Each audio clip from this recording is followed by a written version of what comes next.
Welcome back to Integrative Psychonautics. Hope you're doing well out there. So in today's video, this is going to be another kind of quick off-the-cuff transmission about a pattern that I'm noticing with a lot of people that I've been interacting with, which is something that I would call the suffering of the middle. So I'll explain that in more depth here, but essentially the idea is that a lot of times when we're kind of really stuck and kind of not moving forward with an issue, we're kind of in this weird middle zone between not really suffering and not really going through the thick of it, and not really thriving and not really feeling free and healed and whole either. And so I wanted to unpack that a little bit because this might be something you're dealing with or something you're stuck with, and I wanted to just kind of give words to it to help you start to identify it. So let's talk about it.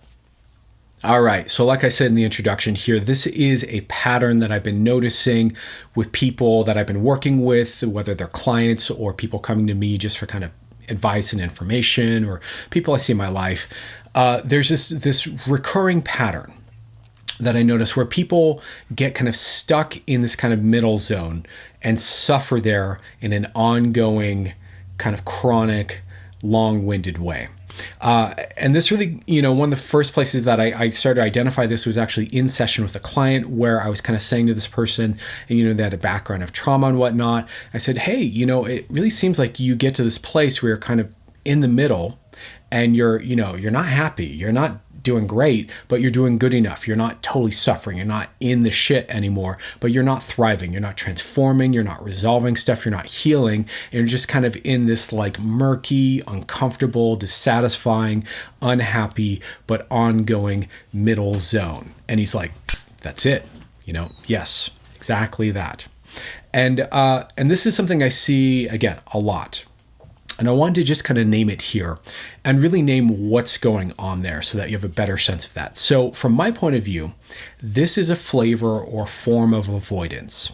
Now, when I say avoidance, I don't mean avoidant attachment. I mean avoidance as in not wanting to look at, feel, address, connect with whatever the real issue is, and therefore process it, work through it, address it, heal it, transform it, grow past it, whatever, right? So this is very, very common for a lot of people that the reason essentially that our issues persist is that there's almost inevitably some flavor, some form of avoidance there. It might be, I don't want to be confronted with putting myself in a new situation that's unfamiliar and uncomfortable, even if it feels really good. I don't want to be confronted or overwhelmed by, memories that I'm not ready to process, thoughts I'm not ready to think, things I'm not ready to see about myself or my history or my past. I'm not ready to be triggered. I'm not ready to be uncomfortable. I'm not ready to be emotional. I'm not ready to be angry, afraid, terrified, overwhelmed, et cetera, et cetera, et cetera, which is, again, understandable. But because we have this tendency to avoid, it continues to keep the whole loop, the whole cycle, the whole structure of our issue in place, right? And so non-avoidance, you can think of as like a pattern interrupt, where we're breaking the cycle, breaking the loop of our own self-perpetuated suffering, and we're actually doing something about it, whether that's tuning in, whether that's connecting, whether that's processing, whether that's differentiating our more current whole self from maybe these kind of pieces that have been running the show, right? And so I want to just kind of name this and put this out there because it's very easy to fall into our patterns. Usually they're effortless for us, right? Or require minimal effort, even though we might be stressed about them and suffering over them and, feeling like stuck with the depression or the anxiety or the issue or the dysfunction or the trauma. A lot of times, we're suffering in a comfortable way, if that makes sense. Like we're kind of like, okay, this sucks, but could be worse. And yeah, I keep making bad life decisions and I keep, having relationships blow up on me and I keep having XYZ, but at least I'm not doing terrible. At least I'm not overwhelmed. And, and at least I'm not like really confronted with, having to be so far outside my familiarity that I don't know what to do with it, right? Which is usually what happens if we start to lean into like really blossoming.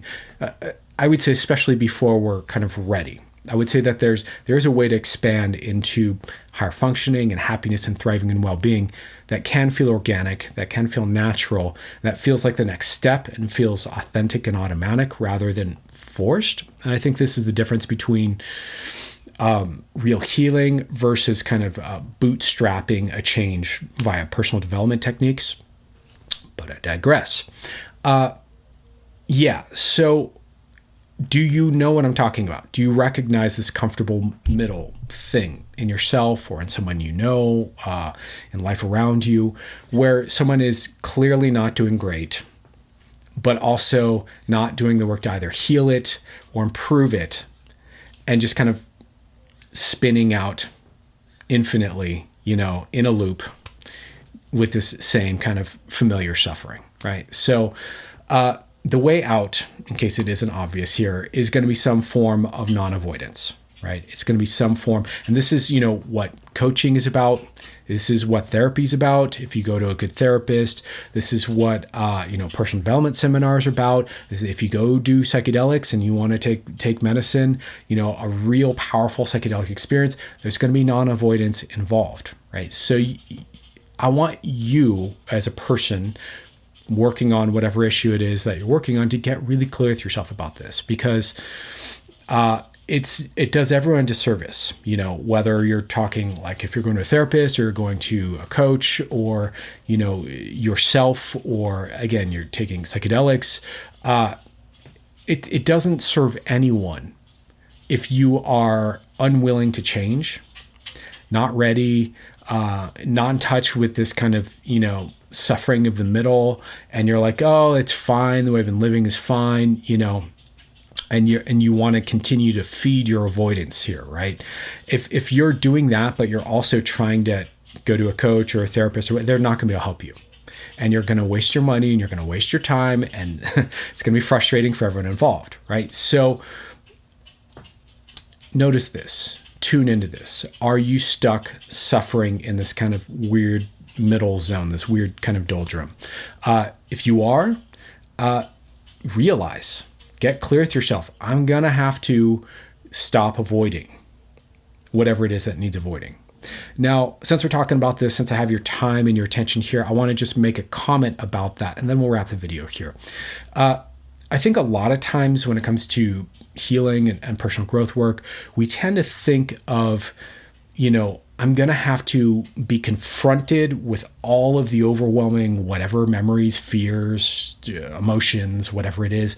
I'm going to have to deal. It's going to be negative. It's going to be intense. It's going to be all of it all at once. And I'm not ready for that. That's how we tend to think of it.